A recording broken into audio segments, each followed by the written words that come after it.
रूस के राष्ट्रपति व्लादिमीर पुतिन आज अपना 73वां जन्मदिन मना रहे हैं, जहां हर कोने से उन्हें बधाइयां मिल रही हैं, बर्थडे विशेस मिल रही हैं। उनकी उसी में एक महत्वपूर्ण विश है आज भारत के प्रधानमंत्री नरेंद्र मोदी की। मैं आपको बता दूं, मैंने महत्वपूर्ण क्यों कहा है, क्योंकि जब प्रधानमंत्री नरेंद्र मोदी का बर्थडे था तो पुतिन की जो विश थी वो बहुत ज़्यादा चर्चा में रही, चर्चा का विषय बन गई। उनकी जो दोस्ती है वो हर किसी को नज़र आ रही है और सिर्फ बातों में नहीं, एक्शंस में भी नज़र आ रही है। दीपांशु, जब हम बात करते हैं आज पुतिन के बर्थडे की, तो उनसे टेलीफोन पर बात करना, उनसे उनकी हालचाल पूछना, उनके अच्छे स्वास्थ्य की कामना करना, उनकी आगे की प्रगति की कामना करना, ये सारी बात तो हो ही रही है। लेकिन उसी के साथ में हम ये नहीं भूल सकते कि पुतिन वो हैं जिन्होंने इंडिया का साथ तब दिया था जब इंडिया पर प्रभाव पड़ रहा था, प्रेशर पड़ रहा था।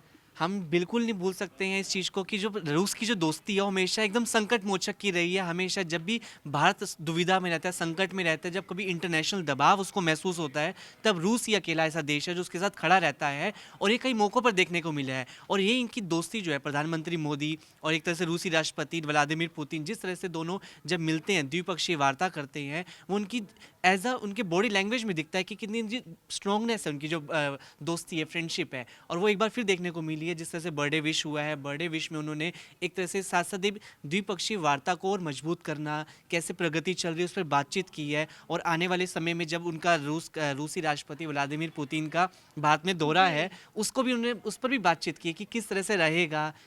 मैं ये कहूंगी कि यही इंपॉर्टेंट है कि न्योता दिया है भारत आने का। और मैं बता दूं, सिर्फ न्योता नहीं दिया है, न्योता एक्सेप्ट भी हो गया है। क्योंकि 2024 की जब हम बात कर रहे थे तब 2 बार मोदी ने वहां दौरा किया, और अभी जब उनका रिसेंट दौरा था तो उनकी बहुत सी तस्वीरें जो है वो वायरल हो रही थी, साथ में बैठकर आने की, गाड़ी में साथ में खड़े होकर हैंडशेक करने की, हंसते हुए बातचीत करने की, कैंडिड शॉट्स जो थे उनके वो बहुत वायरल हुए थे। लेकिन अब जब हम बात कर रहे हैं इन दोनों की दोस्ती की, तो ये भारत का एक मैसेज भी है।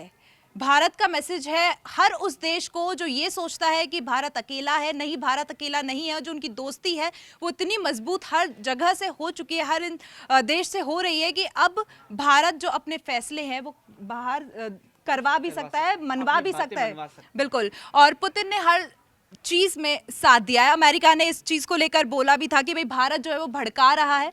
रूस से जो तेल का हमारा व्यापार है उसको लेकर बहुत सी जो बातें हैं वो वहां से की गई। लेकिन अब जब ये दोस्तियां, और मैं कहूंगी कि ये इनफॉर्मल है, जब आप बर्थडेज पर विश करते हो, क्योंकि अगर आप फॉर्मल किसी मीट में मिल रहे हो वहां पर बातचीत करना अलग चीज है, लेकिन अगर आप बर्थडेज पर एक दूसरे को विश करते हो, एक दूसरे को बुलाते हो, न्योता देते हो, और अगर वो एक्सेप्ट हो रहा है तो इसको मतलब इनफॉर्मली भी एक अच्छा रिलेशनशिप बन रहा है। और ये एक तरह से आगे दूर तक जाने वाला रिलेशनशिप है। एक तरह से जब दोनों को जरूरत पड़ती है, दोनों की मुलाकात होती है, इससे कूटनीति को साथ साथ जो रक्षा समझौते हैं उस पर भी साइन होने की बात की जा रही है आने वाले वक्त में राष्ट्रपति व्लादिमीर पुतिन और प्रधानमंत्री मोदी के बीच में। और अगर हम बात करें जैसे डोनाल्ड ट्रंप का जो टैरिफ बॉम्ब जब फोड़ा गया था भारत पर, तो उस वक्त में भी पुतिन ने पूरा सपोर्ट किया था भारत का। खुले मंच पर एक तरह से ट्रंप को चेतावनी दी थी कि जिस तरह से भड़काया जा रहा है, दबाव बनाया जा रहा है, वो दबाव जो है बिल्कुल भी एक्सेप्टेबल नहीं है। और यही सबसे ज़्यादा इम्पोर्टेंट है कि जब वो यहाँ आएंगे, यहाँ की जो राजसी वैभव को देखेंगे, यहाँ की संस्कृति को देखेंगे, तो वो भी एक बात होगी। और दूसरी व्यापक चर्चा जो मैं कह रही हूँ कि एक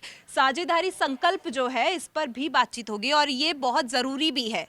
इंडिया दूसरों को ये बताना चाहता है और दूसरों को बता रहा है कि अब इंडिया अकेला नहीं है, और जो उनकी दोस्ती है वो अटूट है। वो दोस्ती सिर्फ दिखाने के लिए नहीं है, उनके एक्शंस में शो हो रही है, सिर्फ बोलने के लिए नहीं है। जब पीएम ने सुबह फोन किया होगा दीपांशु, तो कहा होगा हेलो हैप्पी बर्थडे नहीं, उन्होंने कहा होगा आपको हिंदी जो है आपकी, उनकी जो हिंदी है वो हमेशा बहुत ज़्यादा उसमें रहती है, बहुत अच्छे से वो बोलते हैं। तो वही है कि भाई उनकी स्वास्थ्य की कामना भी की होगी। उन्हें जब न्योता दिया होगा तो वो न्योता भी बहुत अच्छे से दिया होगा। और वही बातें जब हम सुनते हैं तो हमें पता चलता है कि हम इंडिया हैं, हम भारत हैं, हमारी हिंदी जो है वो उतनी ही अच्छी है जितनी हमारी बाकी की लैंग्वेजेस हैं।